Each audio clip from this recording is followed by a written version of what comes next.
Hej og velkommen til PowerPoint med Grevens Fejde af Rasmus, Mikkel, Alex, Philip og Jakob. Vi vil gerne fortælle om Grevens Fejde. Hvad var Grevens Fejde?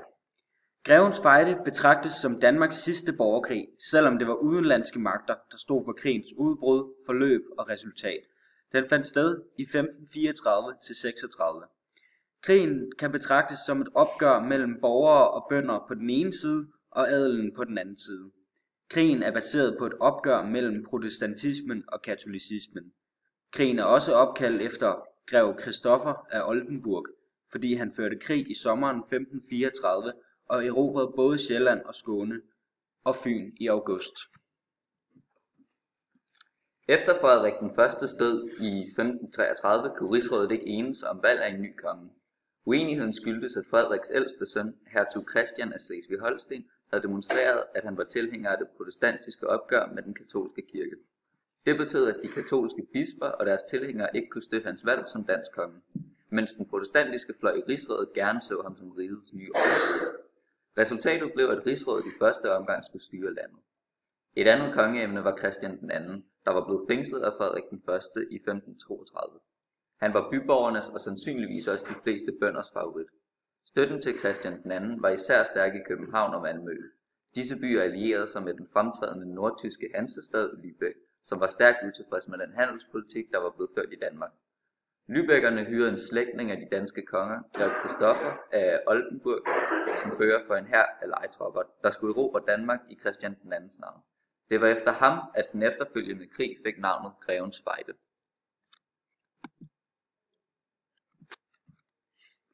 Grev Christoffer af Oldenburg vender frem. I juni 1534 gik Christoffers hær i land ved Skovshoved nord for København, og i løbet af få uger fik han magten over både Sjælland og Skåne, inklusiv den sjællandske og skånske adel. Denne udvikling fik adelen i de øvrige landsdele til i juli måned at tilbyde hertug Christian den danske krone, og i august blev han hyldet i Horsens som Christian den 3., født i 1503 og regent fra 1534 til 1559. Han hyrede herefter den erfarne holstenske lejrtropfører Johan Rantzau, som startede med at angribe Lübeck fra Holstein. I mellemtiden var der udbrudt et bredt folkeligt oprør på Fyn, der dog i første omgang blev knust af den nye konges tropper. Men herefter lykkedes det grev Christoffer og hans tropper at erobre Fyn. Senere bredte oprøret sig til Jylland. I september ankom Christian II's tro mand skipper Clement til Aalborg, og han og hans folk fik snart efter bønderne til at rejse sig i oprør i hele det nordlige og vestlige Jylland, hvor en lang række herregårde og borge blev plyndret og brændt i den såkaldte Clemensfejde. Det lykkedes bønderne at nedkæmpe en adelshær ved Svendstrup syd for Aalborg, mens en påfølgende belejring af Randers, hvor den jyske adel havde forskanset sig, mislykkedes.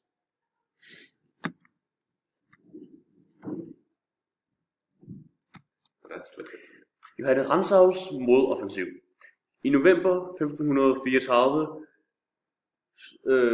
havde Johan Rantzau besejret Lübeck fra Holsten, og derefter drog hans lejetop her frit gennem Vestjylland og til Aalborg via Viborg, hvor skipper Clement og de oprørske bønder havde forskanset sig. Kort før jul lykkedes det Johan Rantzaus krigsvandte landsknægte at indtage Aalborg. Skipper Clement blev fanget under flugten derfra, og siden blev han dødsdømt. Ikke længe efter lykkedes det den skånske adel sammen med Gustav Vasa af Sverige at frigøre sig fra grev Christoffers herredømme med hjælp fra den svenske konge, der i høj grad frygtede Christian II's genkomst.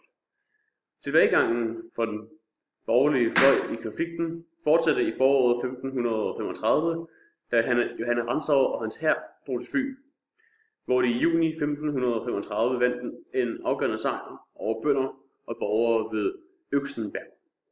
I juli gik turen videre til Sjælland, hvor alt modstand nedkæmpedes indtil hæren nåede København, som dog langt fra var villig til at overgive sig. Byen blev derfor belejret. Det samme skete nogenlunde samtidig for Malmø.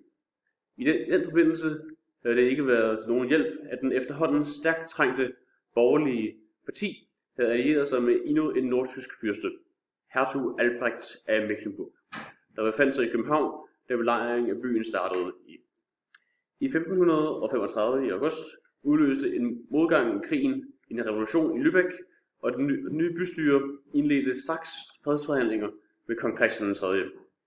En endelig fred blev sluttet i februar 1536. Senere forsøgte Christian 2. svigersøn uden held at iværksætte en undsætningsekspedition fra Nederlandene til fordel for det belejrede København. Enden på krigshandlingerne blev, at hovedstaden endelig den 29. juli 1536 måtte overgive sig efter et helt års belejring. Malmø måtte give op i april.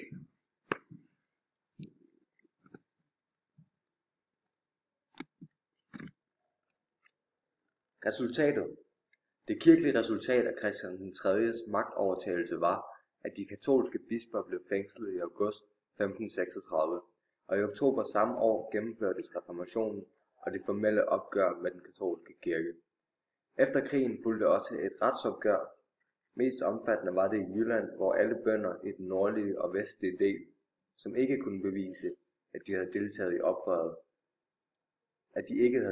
oprøret, måtte betale en såkaldt halsløsning, som var en kompensation for ikke at blive henrettet. Mens de bønder, der endnu ejede deres gårde, mistede deres ejendomsret og blev kongelige fæstebønder, medmindre de var så rige, at de kunne genkøbe deres ejendomme. Christian den 2., der var blevet fængslet af Frederik den 1. i 1532, måtte forblive i sit fængsel til sin død i 1559.